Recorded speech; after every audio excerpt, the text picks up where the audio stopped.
Alright, when my recorder cut me off, I was talking about Hollywood and Hollywood being connected with the NFL because it's all entertainment. And I was speaking about if you try to get into entertainment, there's a casting couch. And the casting couch is not only for women, it's for men. When I was a youngster, I thought it was just for women. But as I grew, I found out that it was not only for women, it's definitely for men. Because a lot of people that run Hollywood and the entertainment field are homosexual. And there's a comedy show that I grew up watching called In Living Color, and there was a skit on In Living Color that was called Gay Men on Films, and it was Damon Wayans and David Allen Greer, and they would play homosexual guys that would judge and rate movies, right? And basically, what it was, the underlying theme to the skit was, if you were aware, is that gay men run Hollywood, and if they don't like your movie, if they don't like your film, hated it, all that shit, two thumbs up, snaps up, and all that, they were doing that shit stuff. And if they didn't like your movie, they didn't like it. So, and they were saying that if you have to get into Hollywood, you have to go through these gay men. And again, a lot of Living Color skits had underlying meanings to it, like that with Homie the Clown and so on and so forth. But the NFL, man, the NFL is a wonderful slave market for white families and white people. They get to own black men. There's not a lot of industries where you can do that directly, and you have them compete against each other. That is freaking lifetime entertainment, man. You talk about joy and hours and hours of endless entertainment, man. Because not only are you watching them play the game, you also now you know their life and you're in their life and blah blah blah blah blah. And the thing about it, Bob Marley has a line in one of his songs where he said, "Man, you don't want to be stock on the shelf, stock on the shelf." Talking about Pimpers in the song "Pimpers Paradise." And again, when you make your body like in football or model and stuff like that, entertainment, that's a limited thing. You know what I mean? Because your body is on, especially your youth and your beauty and your athletic vigor. That's very temporary. And as you depreciate, it's one thing to talk about a car depreciating or a house depreciating, but when you're talking about your body, and people criticizing and ridiculing you from morning to night, they watching you, they're praising you while you're handsome and young, but as you get older, oh, look at him, he falling apart, look at her, she all fat now, she all sloppy, and again, that's entertainment to people. People make money off of it, they buying and selling that, and when it's one thing when you just watching it, but when you are the person that they're talking about, when you are the person that's being passed around and stuff like that. That's what people commit suicide. That's what people on drugs. To get through dealing with these days and stuff like that. I love the song by Outkast called Liberation. Erykah Badu got a wonderful verse on there, which her part about liberation, about getting free, was about that, about people using drugs to numb the pain, of living their life, man, trying to numb the pain, man. It's rough out here. For a lot of people, my heart go out to them. I personally work in the drug field,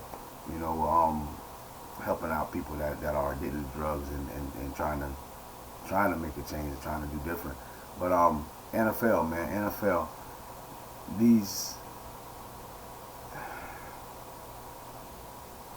when I was young coming up, all we thought about was playing football. We never really thought about coaching football. Which again, you only can play 3-4 years, but you can coach, man, till you 8 hours. I remember seeing Joe Paterno on the sideline, 80-something years old, running around with a broke leg, because he was standing there one time and couldn't get out of the way, and the players fell into his knee and busted up his leg, and he had a cast, and he was still out there coaching, and again, the dynamic of the white coach with all the black players and stuff, and then especially in the college level when you can go higher and then potentially make money and blah blah blah, make life changing funds for your family and so on and so forth. Those people had total control. That's why you see college coaches now quitting, because the control that they had is no longer there. When the players can change schools every year without having to sit out a year. When I was growing up, they had to take a red shirt year, which means they had to sit out a whole year if they decided to change schools. So a lot of players did not want to do that.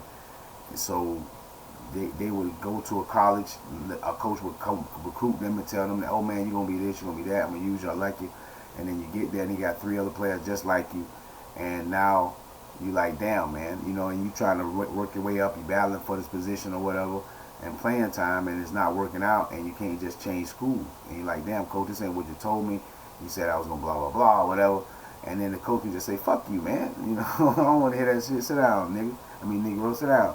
You know, and that's the Coach Saban. That's how Coach Saban handle those players. You know, and that's why he was one of the first ones to say, I just can't do it no more. I can't do it no more. You know, because the players now can just, they don't have to take that kind of treatment from these white coaches in football, in college football. So the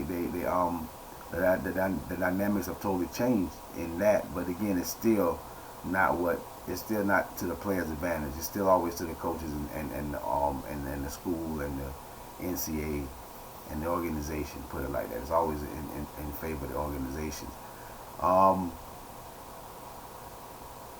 Again, the NFL. I boycotted the NFL for about 5 years. Me personally, nobody's going to follow your boycott. But people didn't believe me. I stopped watching the NFL. And as I am now, I'm a casual watcher. I used to be diehard. Oh, Bucks. Now I just watch. You know, they win, they lose, it doesn't matter. You know what I mean? I just casual watch. I enjoy the game, I enjoy the sport, the competition. But again, if they win or lose, I don't care. I'm not buying tickets. I'm not running down there and stuff like that. I'm not.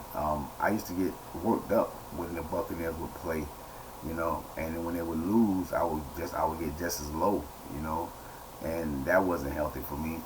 You know, if the Bucks would lose, I would go 2 or 3 days not being down. I'd be in the dumps. I'd be depressed, you know, until like Tuesday or Wednesday, you know, and then I'd be back to normal, blah blah blah. But there's a guy in Tampa, and I love his little videos. I can't think of his name. I'll look up his name for the next one. But he be in his car going nuts, you know. Oh Bucks, oh they lost. The Bucks lose, he in there going, oh he's losing his mind and stuff like that. I remember I used to be like that. I had a heart palpitations one day during the Bucks playoffs when Chris Sims ran and the Bucks was down, and to watching the Redskins, who were losing at home, and Chris Sims had made a play and dove in the end zone and got the Bucks back in the game, and I was running through the house, oh yeah, and that's how long ago I'm talking about, when I was realizing that I was too into football. So I think I'm gonna stop this video here and then start the next one, because yeah.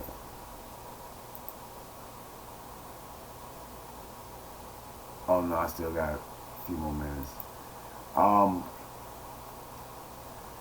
So yeah, I had to moderate my passion for football, and again, I felt that they was mistreating the college football players. It made it easier for me to detach myself from that. And again, as growing up, I was an underdog fan, and I liked not only the Tampa Bay Buccaneers, the Atlanta Braves, but also like in college football, I was a Florida Gator fan because they were the 3rd best team in the state at the time of the major schools. And so I picked the Florida Gators, and I still, you know, and through the thick and thin, I mean, even though Miami and Florida State were the cooler teams, you know, and winning, I still stuck with the Florida Gators because I just was an underdog fan. And again, it was refreshing to watch them come up and win the national championship in '96, you know, because I was a big follower of them through all of that stuff. And again, heart attacks when they win and lose, up and down when they win and lose, depression, you know, that kind of stuff for a couple of days. And again, I have to stop that stuff, man. I can't have my emotions being that tied to something I can't control and have nothing to do with it. So yeah, now I'm going to stop the video and go to the next one.